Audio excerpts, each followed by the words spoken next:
are such an asshole. How you kids doing? AssholeConsulting.com. Boy, you guys make me dust off my old economic skills. Hey, Cappy, I reached out to you before. I'm a guy that has a farm in Idaho. Anyway, I was listening to a podcast. I was hoping I could use your service to do some in-depth work. A bonus for you is that it will allow you to use those impressive, worthwhile skills you learned at the Carlson School of Management. I will say it again. The only skill of value I ever learned was by taking Professor Charlie Caliendo's classes, 2 of them. All the other skills I learned were self-taught and largely reading old issues of The Economist, programming, teaching myself how to program models. That's about it. All the other classes I took, don't remember them, didn't use what was taught in them. Big waste of money and time. I have a few questions, but I thought I would give you a nice softball one to start with. I have a weekend job where I spend a good chunk of my time driving back and forth between 2 cities, delivering fuel to a couple petrol stations. During these mind-numbing, boring drives, I listen to podcasts. I was listening to Mind Pump, and they happened to be talking to an economist. This is Peter Linneman. He was discussing that we really aren't experiencing crazy inflation. He stated that what we were experiencing was normal inflation, but since the economy was locked down in 2021 and all of 2020 and 2021, all 2021 was doing was making up for lost time, and that's why we're seeing the increase in prices. Okay, you're wrong. He did not say any of that. I listened to almost the whole interview. He did not say that. He was saying there is inflation going on, specifically in the housing market and asset prices, which is exactly the same thing. That was within the first 10 minutes. He even said, he pretty much said the exact same thing I did, although frankly, I've said it much better. He said in the before time, when we bailed out our banks, there was a couple times like the SNL bailout, and I guess in the 70s we did it too. Banks were nowhere near as too big to fail. They were not as centralized, so it did permeate and make it into other areas of the economy. But now that you have mega banks and they lend into generally asset categories, prices have gone up. I've said, and banks, like a magnifying glass, channel and focus this money into the 5 asset categories I've said before: healthcare, education, housing, stocks, and cars, automobiles. Those are the ones that go up in price the most. But he didn't say the magnifying glass. Old Captain said that. And he's a Wharton graduate. Yeah, Cappy punching above his league, because I only went to the Carlson School. People have actually heard of Wharton. People know Wharton. Anyway. So no, I did not absolutely get that. What he said is that if you looked at housing to the population over time, there was an under construction. We had not been building as much housing as we needed. So there was legitimate increased demand or a shortage of supply, which would rationalize some of the higher housing prices. But that he did not anywhere say that, inflation is normal. No, inflation in consumer products is normal because a bank doesn't give you a $300,000 loan to go buy some toilet paper. It does give you a $300,000 loan to buy a house, or worse, if you're really dumb, law school. See, one asset you can live in, the other one isn't an asset. But that's all right. She's good. Jessica Christ, with her undergrad in justice studies and her law degree from a 4th-tier law school, she is going to bring unity and what's the word I'm looking? Unity and peace to the races. Jessica Christ.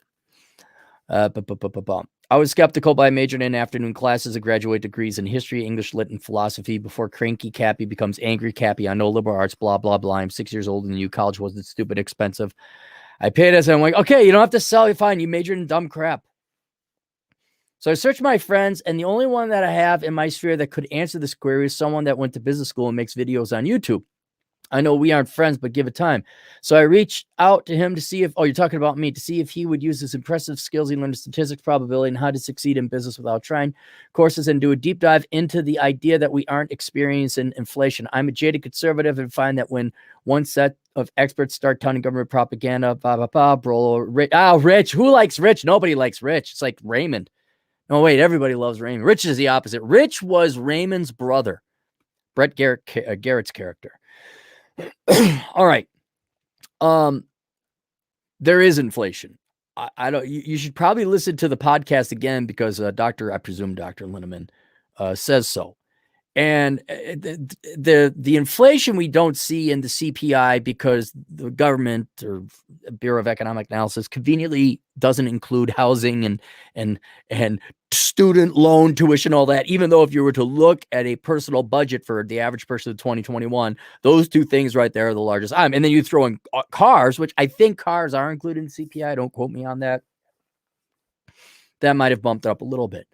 But no, there's been a ton of inflation. And without me going and doing any kind of actual analysis, I've thought about grabbing like the average personal budget in 2020 or 2021, and then grabbing the average personal budget, say back in 1950 or 1970 or something. And then say, okay, this is what people spent on those things, and here's what the percentages are, what has happened to the actual inflation rate in terms of their personal budget, what they've had to spend to survive. And that would give you a real inflation price. But to be perfectly honest, I think Shadow Stats does just a perfectly good job. I don't even go to his site that much. I just think his methodology includes those things. The only thing I don't know, someone tell me, because no one's going to know this trick. No one's going to be able to hit this curveball. Does Shadow Stats include the cost of retirement investments?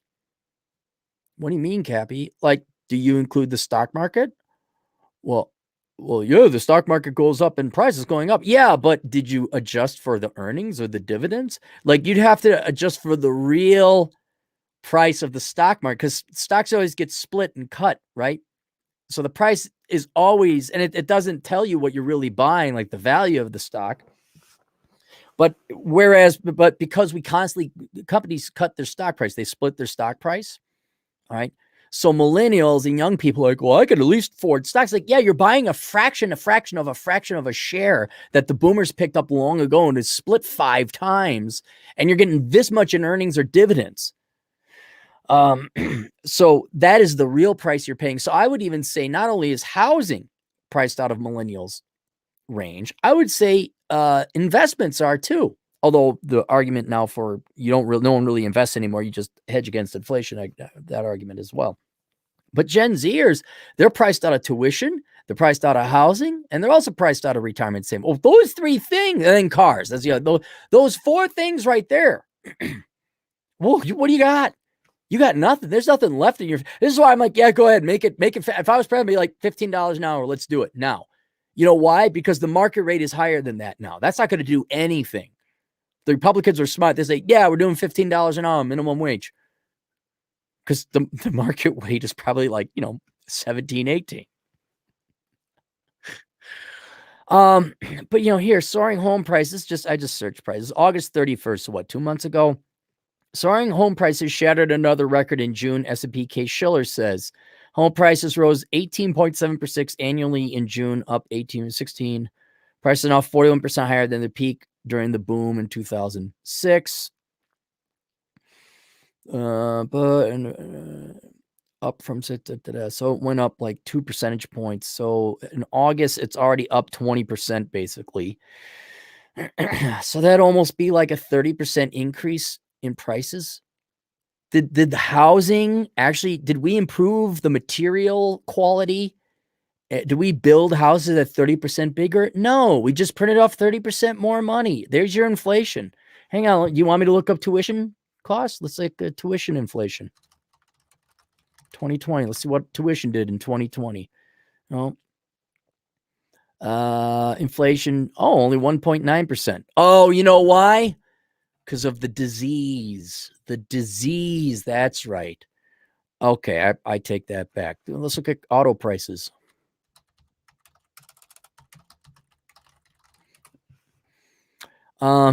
Used car prices have gone up 45%. Now that's because of the computer chip thing.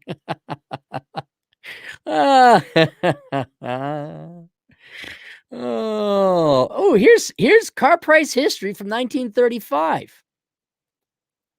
Okay. What happened? That was World War II. What is that? All right. Oh gosh. CPI. Oh, they want me to do the math. They won't convert it to percentages for me. All right. Wait. Oh, is this it? Here we go. 3. No way. I don't believe that. Oh, that's adjusted. Okay, that's adjusted for inflation. Never mind. That's not what it is. All right, there you go. So yeah, there is inflation. There's lots of inflation. Linneman was right. I was like, who's this young kid? Probably, there's no such thing as inflation. I see it's an old guy from the Chicago school. I think that's where he got his PhD. Went to Wharton. I'm like, oh yeah, this guy knows what he's talking about, and he did. Listening, I'm like, okay, yeah. And that was Mind Pump Media or Mind Pump Podcast, mindpumppodcast.com. 1,500, almost 1,600 episodes. So I mean, those guys are pretty serious. So. Shout out to them, I guess. It was a good show. I enjoyed it. A little basic for me because I know economics, It's like a mechanic listening to a car show. Like, yeah, I know how to fix cars. Closer. Sincerely, Closer. That's his gamer tag. Well, thank you, Closer. I appreciate it. All right. Let's go here. Any super chats here? Factions T-Lou. $2. Turned 21 today. Any drink recommendations? Oh, it depends on what you want, man. Here, let's do this, okay? Forget what to drink, all right? I'm going to prevent you from getting a hangover, all right? Now, when I turned 21, I didn't have a drink because all the bars were closed in Minnesota because state of fun. So I just had Mountain Dew and played video games. And my girlfriend at the time got very angry at me the next day because I forgot to call her because we never left. And that was a dark day in hindsight. Just turned 21 today, ain't drinking recommendations. Yeah, don't drink too much. Like literally, dude, just start at 6, end at 1. Have 3 drinks. That's it. And I would say here's what this is what I'm gonna recommend. Here's what I recommend. Okay, I'm gonna recommend. Just try your scotch. Try scotch. What I want you to do is start with a Dewar's, all right? Which is your basic entry level scotch. All right. So you understand what it tastes like. And you're going to be like, and you're going to be forced to sip it because it is that much. All right. We're going to have you develop a taste for scotch in one night. So you're going to nurse it, right? You're not going to slam it. You're going to nurse it like, oh, this is horrible. It tastes like turpentine. Then you're like, okay, I can understand the oakiness, the woodiness. Next place you go, get anything starting with Glen Morangi, Glen Feddick, Glenson, Glen Glaming Glom, whatever, something with Glen in it. That's going to be more expensive. Again, sip it. Oh, and you want it neat. Neat. You don't want no ice. What's neat? No ice. Don't want no ice. And you nurse it. Okay. And you'll notice like, oh, that's a little different. Then your last drink, say at 10 o'clock, you're going to get a Lafroig 10, Laphroigh,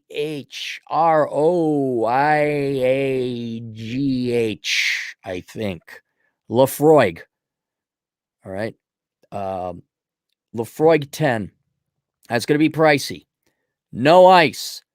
Nurse that one. That one's going to be pungent. And then by that time, you'll at least know what scotch is. And then you'll either have developed the taste for it. You say, this is the most god-awful stuff. I never want to do it. Then you don't have to waste your time with scotch ever again. And then I think 3 over the course of 6 to 1, that's 7 hours. I think you'll be all right. You'll be okay. And I'd recommend having soda water in between. So there you go. Jeremiah Dickory, $5. Turfling Monkey Halsey Monday Money Show on Halsey's Blue State Survival Channel mentioned food shortages soon. Thoughts? I agree.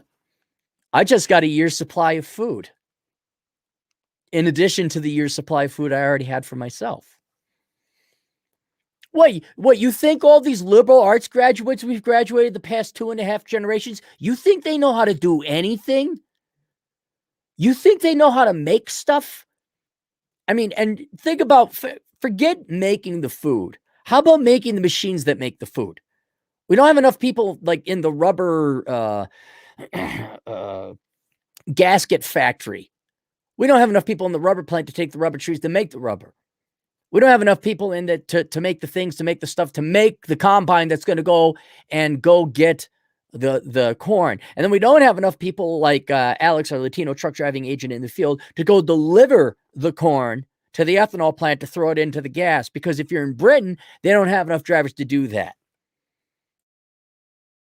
Because like in the United States, the United Kingdom had a bunch of sanctimonious, frankly, pussies. I'm so intelligent. I'm going to save the world. I'm Jessica and Jason Christ. We just need more money. Ignore what we learned in the 70s and how Margaret Thatcher came to be. I know socialism. This will work. Oh, work? Actually, no, I need to work in academia and the government so I can save the world. I am Jessica Christ with my master's in social work. Yeah. I don't think there's going to be shortages. Prices are going to go up. You know what's another factor that goes into food? Energy. Hey, have you looked at the price of natural gas? Who here has a wood-burning stove? This guy. This guy got a wood-burning stove. Yeah. Hey, Doc Perodin. Boy, I got wood envy. He's got a nice pile of wood this winter. He's doing really good. Doing very well. So I don't think there'll be necessarily shortages. The prices are going up. Prices are going up. I think Minnesotans should burn down their buildings again so that all the grocery stores close. You should raid all the grocery stores now while you still can before it's winter. Do that. And burn them down too. Burn down the grocery stores and your 7-Elevens and any place with food. Burn it down. You know, just burn those down. Then where's the food? It's at the store. Where's the store? I don't know. Nonstop Dre, $2. Do you drink to get drunk I think you mean, do you drink to get drunk or for the taste of it? I drink to get drunk. I also enjoy the taste of it. I do. But everything I do in life, and it's not even necessarily to get drunk, like I'm an economist philosophically, and also I am always making up for lost time when I was younger because I didn't have any fun. So I'm always doing things to the maximum. When I go up a hill, I run up the damn hill. My goal is to get up there as quickly as possible, like to do it the best and the fastest. I want to do when I go kayaking, I just don't want to putz in the pond. I want to kayak the whole freaking Western Rockies basin, essentially. When I go to a national park, I don't want to just sit there with all the other people with the RVs looking at something. I want to hike it. And so I don't know if you call that an addictive personality, but an incredibly aggressive personality. But I take everything to, like, if I play video games, I'm playing video games. And if I'm going to drink, I'm going to drink. Which always, well, not always, but it gets me in trouble. Not necessarily bad trouble, but not great things. That, you know, thankfully I've never had like DUI or fights or anything like that. Really just hangovers and me being somewhat of a douchebag in public, but you know. Nonstop Dre, $5. Do you think you find it hard to relax because you know your life is finite as opposed to Beckloff, who's genuinely real? Oh, good question. Oh, yeah, I'd say there's, yeah, I don't know if it's hard to relax. If there's a frustration where it seems I'm not relaxed, it's how I'm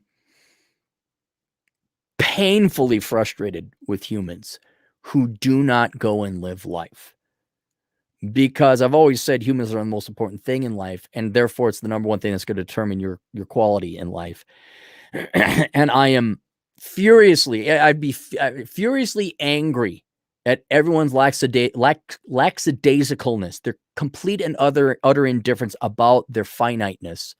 Because if they woke up and got off their ass, then I'd have people to play with.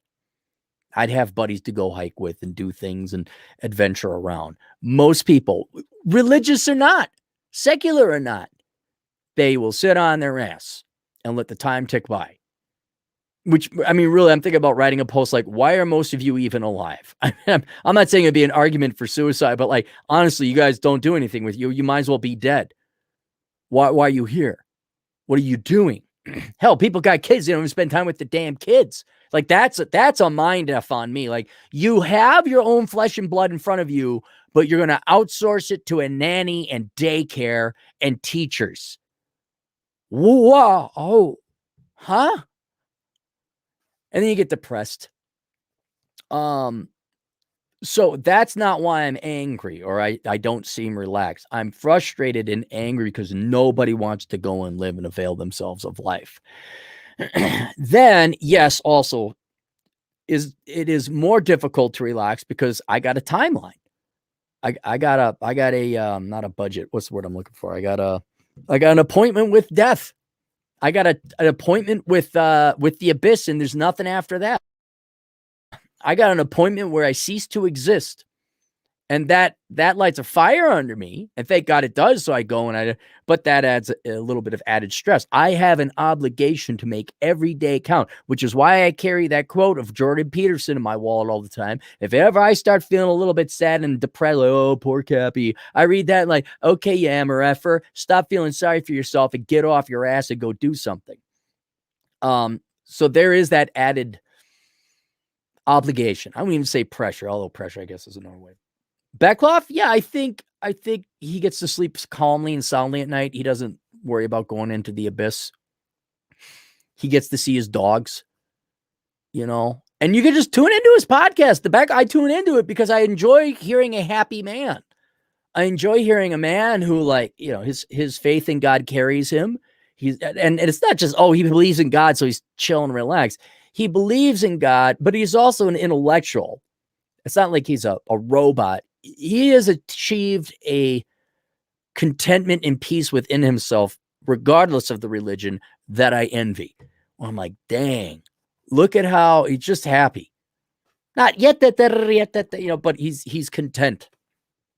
And man, I wish I could see my dogs again when I die. I would love nothing more to see Luis and Pretzel and Twinkie. I would love to see, and Combat. I would like to see Combat as well. We named a kid. We named a dog Combat.